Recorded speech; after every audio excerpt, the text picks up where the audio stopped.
अंतर्गत अध्याय 7 ग्रामीण क्षेत्र में आजीविका के प्रश्न उत्तरों को हल करेंगे। इससे पूर्व अगर आपके द्वारा चैनल को सब्सक्राइब नहीं किया गया है तो कृपया कर चैनल को सब्सक्राइब कर लाइक एवं शेयर जरूर करें, जिससे कि हमारे आने वाली सभी महत्वपूर्ण वीडियो की नोटिफिकेशन आप तक आसानी से पहुंच सके।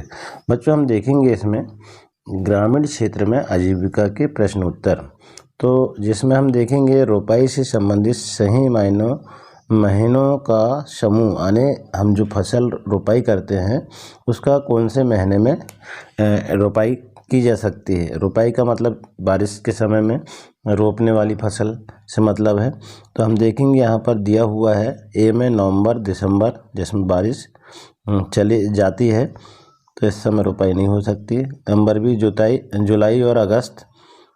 तीसरा है फरवरी और मार्च, सितंबर और अक्टूबर।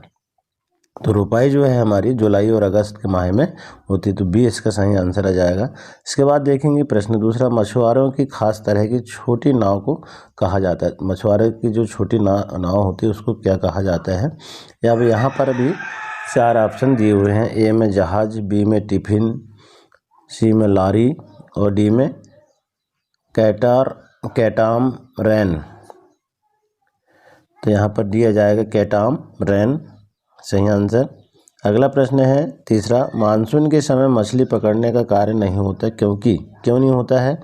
ए इसमें ऑप्शन दिया हुआ बाजार में मछलियों की मांग कम होती है, बी में मछलियों के प्रजनन का समय होता है, सी में मछुआरों प्रवास पर चले जाते हैं और डी मछलियां पकड़ने के साधन उपलब्ध नहीं होते। तो बी इसका जो है सही आंसर हो जाएगा। मछलियों के प्रजनन का समय होता है उस समय, इसलिए मछली नहीं पकड़ी जाती, प्रतिबंध रहता है। अगला प्रश्न देखेंगे, कलपट्टू गांव में धान के अलावा और क्या क्या उगाया जाता है। तो कलपट्टू गांव में धान के अलावा क्या क्या उगाया जाता है। देखें हम, कलपट्टू तमिलनाडु में समुद्र तट के पास का एक गांव है। यह गांव छोटी छोटी पहाड़ियों से घिरा हुआ है। यहाँ सिंचित जमीन पर मुख्यतः धान की खेती होती है। यहाँ गन्ना, कपास और केला भी उगाया जाता है। इस तरह से हम इसके प्रश्नों को उत्तर के लिख देंगे। इसके बाद दूसरा प्रश्न है, तुलसी और उसका पति रमन मजदूरी क्यों करते हैं। तो यहाँ हम उत्तर देखें, रमन एक मजदूर है। वह खेतों में दवाई छिड़कने का काम करता है। जब खेतों पर कोई काम नहीं मिलता है तो वह पास ही खदानों से पत्थर या नदी से बालू ढोने का काम करता है।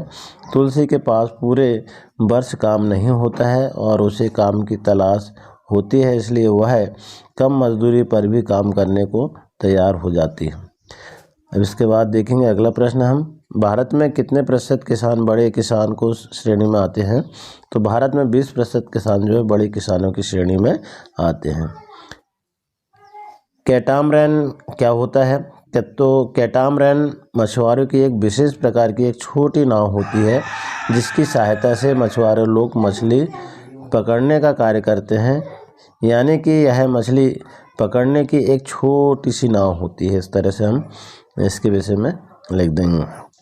अगला प्रश्न है, शेखर अपना धान बाजार में क्यों नहीं बेचता। तो शेखर बीज और खाद्य व्यापारी से उधार खरीदता है। इस प्रकार इस उधार को चुकाने के लिए उसे अपना धान व्यापारी को कम दाम में पर ही बेचना पड़ता है, इसलिए शेखर अपना धान बाजार में नहीं बेचता। अगला प्रश्न है, खेतीहर मजदूर किन्हें कहा जाता है। तो इनमें से उत्तर देखें, इनमें से सबसे गरीब भूमिहीन खेतीहर मजदूर है, क्योंकि उन्हें वर्ष के कुछ महीनों में ही काम मिलता है, बाकी के समय खाली रहते हैं, इस कारण उन्हें खेतीहर मजदूर कहा जाता है। अगला प्रश्न देखें हम, नागालैंड जैसे पहाड़ी क्षेत्रों में सीढ़ी नुमा खेत क्यों बनाए जाते हैं।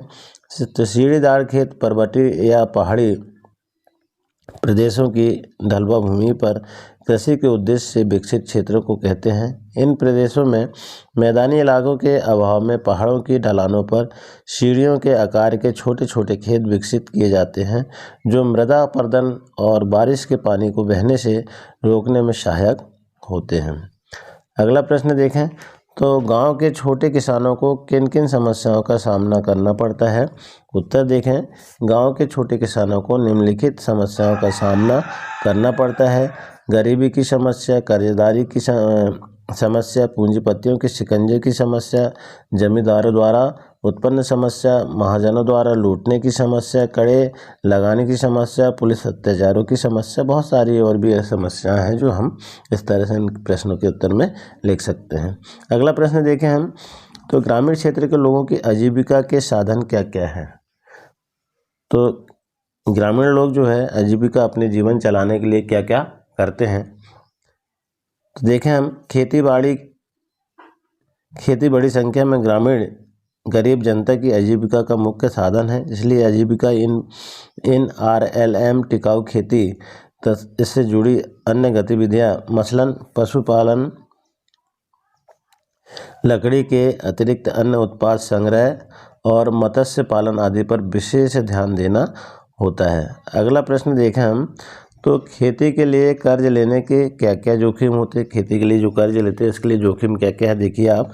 तो जोखिम वाली परिस्थिति में ऋण कर्जदार के लिए और समस्याएं खड़ी कर सकता है। इसे समझने के लिए एक छोटे किसान का उदाहरण लेते हैं जिसके पास ज़मीन का एक छोटा सा टुकड़ा है। मान लीजिए कि वह किसान खाद और बीज खरीदने के लिए कुछ रुपए उधार लेता है। जो उपज होती है वह उसके परिवार के भरण पोषण के लिए भी काफ़ी नहीं होती है। तो इस तरह से हम सारे प्रश्नों को हल कर देंगे। आशा है बच्चों आपको वीडियो पसंद आया होगा।